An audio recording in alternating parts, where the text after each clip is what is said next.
मित्रांनो, फायनली जे आहे बी-ए आणि बी-कॉमचा जो ए-टी-के-टी रिझल्ट होता, जानेवारीमध्ये जी एक्झाम झाली होती, ज्याला आपण हिवाळी सत्र म्हणतो. मित्रांनो, त्या परीक्षेचा निकाल जो आहे तो निकाल कसा बघायचा बघा, तुम्हाला या व्हिडिओमध्ये मी सांगणार आहे. तुम्ही या ठिकाणी बघू शकता. स्क्रीनवरती बघा, तुम्हाला 861 नंबरची रिझल्ट लिंक आहे. ही लिंक तुम्हाला व्हिडिओ डिस्क्रिप्शनला मिळेल.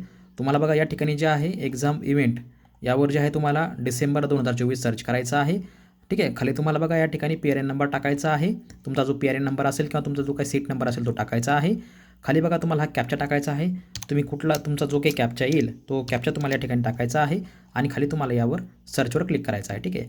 जसंही तुम्ही मित्रांनो सर्च केलं तर तुम्ही खाली या ठिकाणी बघू शकता की अशा प्रकारे तुम्ही तुमचा डिसेंबर इव्हेंट सर्च करायचं. ठीक आहे. कॅप्चा टाकायचा. ओके. आणि हे बघा तुमचा पी-आर-एन नंबर असेल तो पी-आर-एन टाकायचा. खाली बघा तुम्हाला serial number December 2024 G01 BA with credit तुमचा सीट नंबर दिसेल आणि ह्या व्ह्यूवर तुम्हाला क्लिक करायचं आहे. जसंही मित्रांनो तुम्ही या व्ह्यूवरती क्लिक केलं की तुमच्यासमोर तुम्ही या ठिकाणी बघू शकता की अशा प्रकारचा जो आहे तुमचा निकाल फायनल तुम्हाला जो आहे या ठिकाणी शो व्हायला लागतो. ठीक आहे. तर तुम्ही या ठिकाणी बघू शकता विद्यार्थ्याचं नाव, मदर नेम, ठीक आहे, तुमचा पी-आर-ए नंबर येईल, तुमच्या स्टडी सेंटरचं नाव येईल, तुमचा सीट नंबर येईल. ठीक आहे. SYB आहे तुमचा निकाल तुम्हाला या ठिकाणी जो आहे अशा प्रकारे शो होईल. आणि खाली बघा तुम्ही बघू शकता रिझल्ट डिक्लेअर ऑन 12 फेब्रुवारी 2025 आणि आज तारीख आहे जवळपास 14 फेब्रुवारी. तर 2 दिवसा अगोदरच हा निकाल आला होता. तर अशा प्रकारे मित्रांनो तुम्ही बघू शकता सर्व विषयामध्ये पी आहे. तर पीचं म्हणजे काय, थोडक्यात काय तर पास.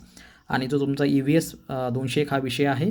तर हा पर्यावरण असतो आणि हा इलेक्टिव्ह सब्जेक्ट आहे. त्यामुळे याच्यामध्ये तुम्हाला फक्त कंप्लीट दिसेल. तर कंप्लीट म्हणजे काय, थोडक्यात CO.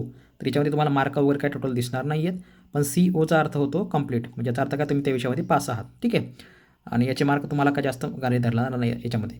टोटल तुम्हाला 305 मार्क आहेत 600 पैकी. हा तुमचा सेकंड इयरचा विषय आहे आणि आता तुमचं थर्ड इयर बाकी असेल. ठीक आहे. तर थर्ड इयरची जे फायनल रिझल्ट असतो तो second year plus third year दोन्ही मिळून तुमची जे आहे तो फायनल निकाल जो आहे तो बनत असतो. ठीक आहे. तर मित्रांनो अशा प्रकारे तुम्ही तुमचा निकाल चेक करू शकता.